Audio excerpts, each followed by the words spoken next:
Welcome back now. The clock is ticking. There are now just 266 days left before the UK leaves the EU. But Theresa May's cabinet has still not reached agreement on exactly what it wants to get out of the negotiations. Well, that's the reason why the Prime Minister has ordered her ministers to her official country retreat checkers for a crunch meeting to agree a way forward. But according to the schedule for the day, the cabinet are just finishing up their lunch about now and about to move on to discuss Mrs May's plan for Britain's future relationship with the EU. But will they really be able to reach an agreement? Well, joining us now to debate this from Morley in Leeds is the Conservative MP and Leave supporter Andrea Jenkyns, and from Westminster, the Labour MP and supporter of the People's Vote campaign, Gareth Thomas. And welcome to both of you. I'd like to just get things clear at the beginning, if I may.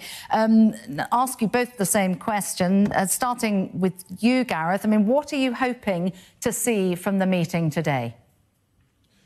Well, it would be nice to have a sense at the end of the meeting that every member of the cabinet recognises the benefits of a soft Brexit and shows a bit more commitment to putting Britain's interests first than their own leadership ambitions. I mean, the comments today, just recently by the Airbus chief executive, saying that he doesn't have any confidence that the government knows how to organise a Brexit deal that works in the interests of the British economy and for businesses like his, are profoundly worrying. And I think cut to the chase in terms of the concerns that there are out in the country about just how the government is behaving over all of this. OK, so you want to see some collective responsibility, a softer Brexit. Andrew, what about you? What do you want to see out of today?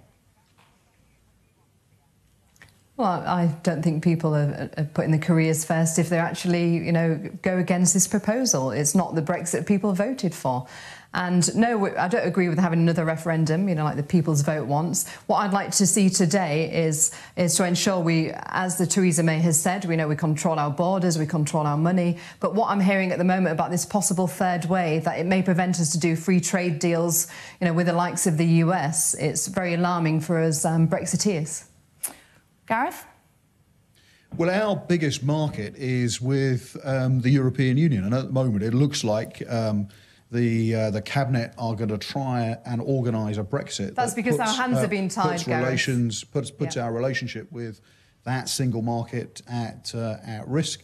I mean, we seem to be putting the future of the Northern Ireland peace process at risk with some sort of magical technology solution.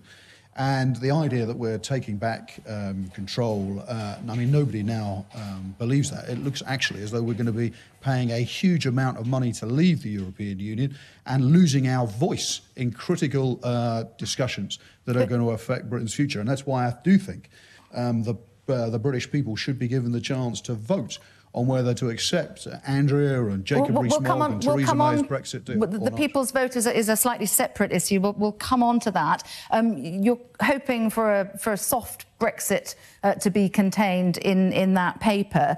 That would basically mean some kind of talk of regulatory alignment. That does not deliver the democratic will, does it? Well, I think the best option is a sort of a Norwegian-style EEA arrangement, which allows us to stay in the single market. I think staying in the customs union would be sensible as well. That would respect the decision of the country to leave the European Union, but it would also ensure that we don't lose access to our most important market, and we don't put the future of the Northern Ireland peace process at risk either. Andrea, what do you want to say to that? Well, I think what Gareth said regarding, our biggest trading partner is the EU. Well, no wonder our hands have been tied. I want to see us do free trade agreements with America, with the BRICS countries. I want to see us as a truly global trading nation where we're free to do trade deals with whoever we want. Now, the kind of Brexit that Gareth's talking about, my constituents here in Morley and Outward, they would be flabbergasted at such a Brexit, because it's not a Brexit. I mean, my constituency voted 60% leave. I had a roundtable discussion with my constituents only 2 weeks ago, and they have got the same red lines areas, like I said, sent in my letter to the Prime Minister a couple of weeks ago. What we want to see is, control of our borders. So free movement no longer exists. It's about having an immigration system what's based on the skills need of our country. Also, this week we met with the Chief Whip. Now, he did say, I asked him, Chief, will we be free to do trade deals with other countries? He said yes. So I'm hoping it's just rumours what we're hearing at the moment. But he also said to the 50 of us who had a meeting with him that if you are not happy, then vote against it. So, quite frankly, we will vote against it if it's not a proper Brexit. The Brexit that Gareth's talking about is not Brexit at all. It's 1 foot in and 1 foot out. And 17.4 million people certainly did not vote for that. So if what we get at the end of the evening tonight is something that some of your colleagues cannot live with, should they be falling on their swords over it? Should they resign? That is their decision. I can't make that decision for them. Obviously, I resigned from my PPS, my bag-carrying ministerial aid role. However, that's their decision. But I want them to, really fly the flag for Brexiters out there and ensure that we get what people wanted when they voted for leave. Gareth? Well, businesses are already delaying investment, shifting jobs to other parts of the European Union. There are jobs being lost because the government are not getting on with organising, at the very least, a soft Brexit. So I hope, but I don't have any expectation, that the government will agree that we should stay in the single market and the customs union at the end of today. If they don't go for that, then I think that will further underline the case for a people's vote on whether to accept this deal or not. The business community, Andrea, making it very clear that this lack of progress is very damaging for their businesses, for their sectors. You side then when Gareth was saying that. Is that because you don't believe what they're saying, or you think it's a price worth paying? No, I think it's because, there's businesses on both sides of the debate who say completely the opposite. I mean, look at, Rocco, the owner of the hotel chain. He came out today in the media saying completely different. I've got Coca-Cola in my constituency, who I've got the biggest distribution centre in Europe in my constituency with Coca-Cola. They're not thinking of upping and leaving. But also, to me, we should also be a voice for SMEs. It's OK, Gareth talking about, the large companies. It's the SMEs. They actually want Brexit. We want less regulation, so, businesses are able to get on and thrive. That's what we would like to see. Gareth? I wish Andrea were right, but she's not, unfortunately. The Federation of Small Businesses, a series of other business organisations have made it crystal clear that they share the concerns of people like the Airbus chief executive who spoke out so strongly against the way in which the government are organising Brexit, that they do want a soft Brexit, they do want to stay in the single market, and they do want us to stay in the customs union. And I do think it is time that the government and those associated with the government put the interests of the British people first and recognise that too many jobs depend on us retaining our membership of the single market.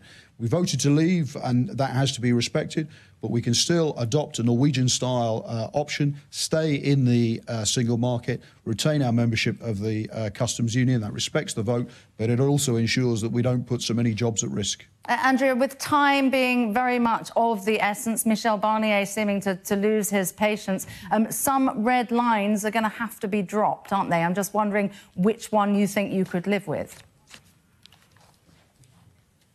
Well, I'd like to see the most important things for me is being able to have our hands untied to actually do free trade agreements with other countries in goods and services. That's an important thing for myself. I want us to be not be at the beck and call of the European courts. We should make our own rules, and also free movement. I mean, when I interviewed my constituents at the round table, it was those three things that was most important in our area. Gareth, you've been just briefly, you've been calling for a people's vote. When we had the referendum, was that not an implicit choice, not just about, in, out, but also in confidence of whichever government it was going to be to deliver it? Well, it was a vote on the principles of whether we should stay in or not. I think what we need now is to give the British people a chance to, once they've seen the details of what Theresa May has negotiated and wants to sign Britain up to decide, well, is this deal the best for Britain's future, or should we actually stay in the European Union? Bearing in mind that we now know that, for example, Vote Leave cheated in the referendum and are set to be fined appropriately by the Electoral Commission. I think that further underlines the case for giving the people the chance to make that final choice. Do we accept the deal, or do we stay in the European Union? I'm afraid time has run away from us. We are going to have to leave it there. Gareth Jones, Andrea Jenkins, very good to talk to you on Sky News. Thank you very much indeed.